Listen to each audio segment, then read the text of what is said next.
नमस्ते सबैजनालाई हाम्रो होम पोडकास्टमा सबैजनालाई स्वागत छ र तपाईहरुको माझमा फेरि पनि म एउटा धर्म संकट भन्ने खेचाइ ल्याएर आइसकेको छु। खेल भन्दा नि गेम भनौं है, गेम र खेल एउटै हो हुन चाहिँ, तर धर्म संकट भनिसकेपछि चाहिँ त्यो आफैमा पनि त्यो शब्दहरु धर्म संकट नै छ।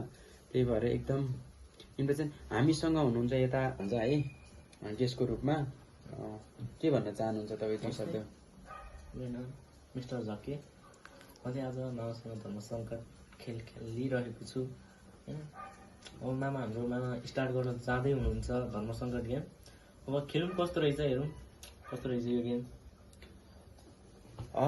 पछिल्लो चरणमा उहाँले राजनीतिको बारेमा कति बुझ्नु भएको छ, के गर्नु भएको छ मलाई त थाहा छैन है।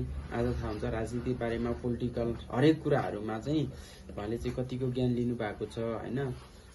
कुनै क्वेशन पनि सोध्छु म त्यहाँ बीचबीचमा, अनि तपाईहरुले चाहिँ हाम्रो होम पोडकास्ट हेर्नुपर्ने हुन्छ कहाँ के हुन्छ के कसो भनेर चाहिँ।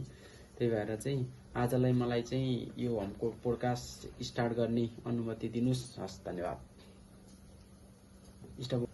ल आज चाहिँ हाम्रो धर्म संकटको सुरु हुन गइरहेको छ। के छ भन्छ रेडी हो? Ready, I am ready. ल अब चाहिँ हाम्रो सुरु हुन्छ है त। हाम्रो धर्म संकट सुरु हुन्छ। म चाहिँ सुरुमा केही पोलिटिकल हाम्रो नेताहरुको बारेमा भन्छु। उहाँले चाहिँ कतिको के गर्नु भएको छ है, कतिको को उहाँलाई चाहिँ भनौं न उहाँको मनमा लागेको कुरा चाहिँ बोल्न पाउनु हुने हो धर्म संकटमा। त्यो आधारमा चाहिँ म उहाँलाई चाहिँ केही पोलिटिकल क्वेशनहरु सोध्छु है त। ल तपाईलाई सुरुमा क्वेशन छ, बालेन या अर्क? बालेन। तपाईलाई फेरि सुरुमै सेकेन्डमै यस्तो क्वेशन आएको छ, मम्मी या बाबा?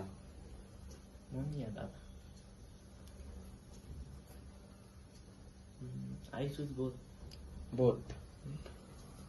तपाईलाई अर्कोमा के क्वेशन आयो भनेपछि दिदी मनिषा या करिश्मा?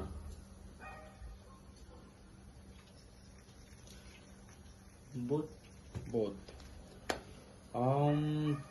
भाइ विनोद या गणेश?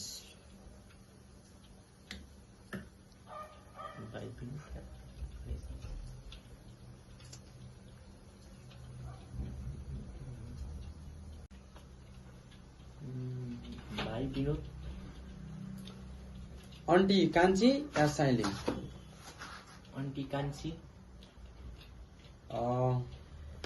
म चाहिँ थोरै फेरि पनि हाम्रो फिल्म इन्डस्ट्रीतिरै जान चाहे। हिरोनी रेखा थापा या झरना थापा? हिरोनी रेखा थापा। थोरै केही आफ्नो फेरि पोलिटिकलतिरै जान चाहे। राजा या राष्ट्रपति?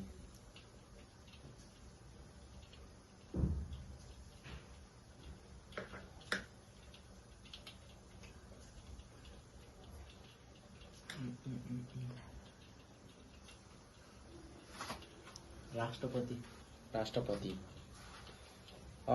म थोरै केही कुराहरु यो है के भन्नु अब मेडिकलतिर हस्पिटलतिरको जान चाहे। डाक्टर या नर्स?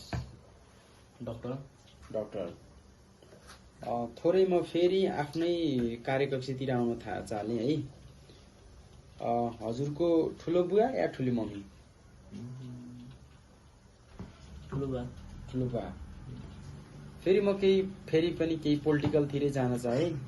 तपाईहरुले मलाई अनुमति दिनु होला। पोलिटिकलतिर धेरै गयो भनेर त्यसरी चाहिँ नगर्दिनु होला। पोलिटिकलतिर अहिलेको हाम्रो जेनेरेसनमा थोरै पोलिटिकल बुझ्न पनि महत्त्व छ र हामी सबैले बुझ्नुपर्छ र अनि हामीले राम्रो मान्छेलाई भोट दिनुपर्छ। ल अबको 84 मा केपी या प्रचण्ड? मलाई यो दुईटै मन पर्दैन र मैले यो स्किप गर्न चाहे। ल ठीक छ। अब तपाईलाई एउटा के छ भने धर्म संकटको लास्ट क्वेशन तपाईलाई के छ भने चाहिँ अंकल कान्छा या साइला?